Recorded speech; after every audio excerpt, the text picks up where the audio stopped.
মানকর মঙ্গলমের উদ্যোগে বুধবার সাড়ম্বরে উদযাপিত হল রবীন্দ্র নজরুল জন্মজয়ন্তী।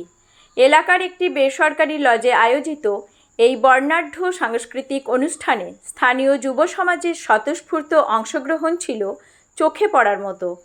বাংলার দুই প্রধান কবি বিশ্বকবি রবীন্দ্রনাথ ঠাকুর এবং বিদ্রোহী কবি কাজী নজরুল ইসলামের কালজয়ী সৃষ্টিকে নতুন প্রজন্মের সামনে তুলে ধরাই ছিল এই আয়োজনের মূল লক্ষ্য। মনোজ্ঞ অনুষ্ঠানের সূচনা হয় কবিগুরু ও বিদ্রোহী কবির প্রতিকৃতিতে মাল্যদান এবং প্রদীপ প্রজ্বলনের মাধ্যমে। এরপর মানকর মঙ্গলমের সদস্যরা ও শিল্পীরা উদ্বোধনী সঙ্গীত পরিবেশন করেন। উৎসবের মূল আকর্ষণ ছিল স্থানীয় তরুণ তরুণীদের স্বতঃস্ফূর্ত সৃজনশীলতা। মানকর মঙ্গলমের পক্ষ থেকে মলয় শুক্ল জানান, বর্তমানের গতিময় ও ডিজিটাল যুগে তরুণ প্রজন্ম যাতে নিজেদের সংস্কৃতি ও শিকড়কে ভুলে না যায়, সেই কারণেই এই প্রয়াস। যুব সমাজ যেভাবে এগিয়ে এসে এই অনুষ্ঠানকে সফল করেছে তা অত্যন্ত আশাব্যঞ্জক। এই অনুষ্ঠানে এলাকার বিশিষ্ট শিক্ষাবিদ, সমাজকর্মী ও সংস্কৃতিপ্রেমী সাধারণ মানুষের উপস্থিতিও ছিল চোখে পড়ার মতো। মানকর থেকে নিজস্ব প্রতিনিধি রিপোর্ট, স্বতন্ত্র খবর।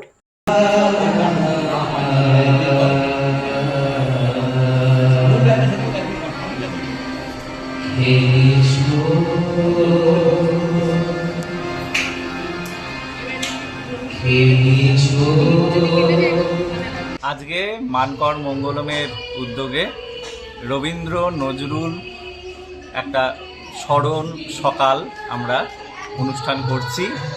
আমাদের চেতনায় রবীন্দ্র নজরুল, সেই ভাবনাকে সামনে রেখে আজকের সাংস্কৃতিক অনুষ্ঠান।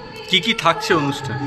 আজকের এই অনুষ্ঠানে উদ্বোধনী অনুষ্ঠানে আমরা গান, নৃত্য, আবৃত্তি, স্বরচিত কবিতা পাঠ সব কিছু নিয়েই আজকের আমাদের নিবেদন।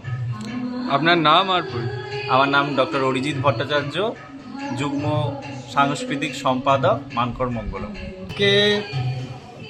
কবি রবীন্দ্রনাথ ঠাকুরকে এবং কবি নজরুল ইসলামকে শ্রদ্ধা জানাতেই আজকে আমাদের এই অনুষ্ঠানের আয়োজন করা হয়েছে। আচ্ছা, অনেক প্রোগ্রাম কতক্ষণ ধরে চলবে, কখন শুরু হয়েছে? প্রোগ্রাম আমাদের মোটামুটি 9টায় শুরু হয়েছে, 11টা পর্যন্ত চলবে এবং কম্প্যাক্ট অনুষ্ঠান আছে। নাচ, গান, আবৃত্তি, স্বরচিত কবিতা পাঠ এবং তার সঙ্গে অবশ্যই নজরুল এবং কবি রবীন্দ্রনাথ সম্পর্কে কিছু বক্তব্য থাকবেই। মানকর মঙ্গলম যে প্রত্যেক বছর এই নজরুল এবং রবীন্দ্রনাথকে নিয়ে যেভাবে অনুষ্ঠান করে চলেছেন, শ্রদ্ধা জানান আর কি, তাতে সত্যিই আমরা মানকরবাসীর কাছেও আমরা গর্বিত, আনন্দিত এই কারণেই যে তারা সকলেই এই অনুষ্ঠানে আসেন এবং আমরা যদি মানকরবাসী হয়ে যদি এইটুকু বার্তা মানুষের কাছে দিতে না পারি যে আজকের প্রজন্ম যেভাবে ভুলে যাচ্ছে কবিদেরকে, সেখানে যারা আমাদেরকে বিশ্বের দরবারে পৌঁছে দিয়েছেন, বাঙালি হিসাবে বাঙালিদেরকে বিশ্বের দরবারে পৌঁছে দিয়েছেন, সেই রবীন্দ্রনাথ এবং নজরুলকে যদি আমরা স্মরণ না করি তাহলে আমার মনে হয় যে শিল্প, সাহিত্য, সংস্কৃতি চর্চাটাই বৃথা হয়ে যায়। আপনার নাম আর পরিচয়? আমার নাম ডক্টর প্রবীর কুমার পাল, আমি মানকর মঙ্গলমের যুগ্ম সম্পাদক। হ্যাঁ, নবীন প্রজন্ম, আমাদের বেশিরভাগটাই নবীন প্রজন্মকে অংশগ্রহণ করানোই আমাদের দায়িত্ব বলে মনে করি। যে কারণে বিভিন্ন অনুষ্ঠানে যেমন শিল্পী হিসেবে তাদের তুলে ধরার একটা চেষ্টা থাকে, তার সঙ্গে সহযোগী হিসেবে যে সমস্ত ছেলেমেয়েরা অংশগ্রহণ করে তারা রকে বসে আড্ডা মারে না, এই অনুষ্ঠান নিয়েই হয়তো কিছু মাতামাতি করে। আজকের এই যে অনুষ্ঠানটা হলো, এই অনুষ্ঠানে দেখবেন যে দুটি ফটো যে রাখা আছে সেটি আমাদের মানকর কলেজেরই স্টুডেন্ট আমাদের সঙ্গে যুক্ত মৃন্ময় চ্যাটার্জি এঁকেছে। ফ্রেমিং করার জন্য আমাদেরই এখানেরই ছেলে এটা ব্যবস্থা করেছে।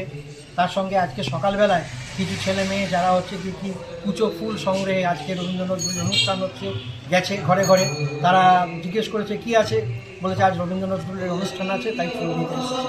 এবং তারা সাগ্রহে বিভিন্নভাবে এই নেপথ্য কিছু জনের প্রয়োজন হয় যে শক্তিটা, সেই শক্তিটা আমাদের এই জ্ঞান দিকে।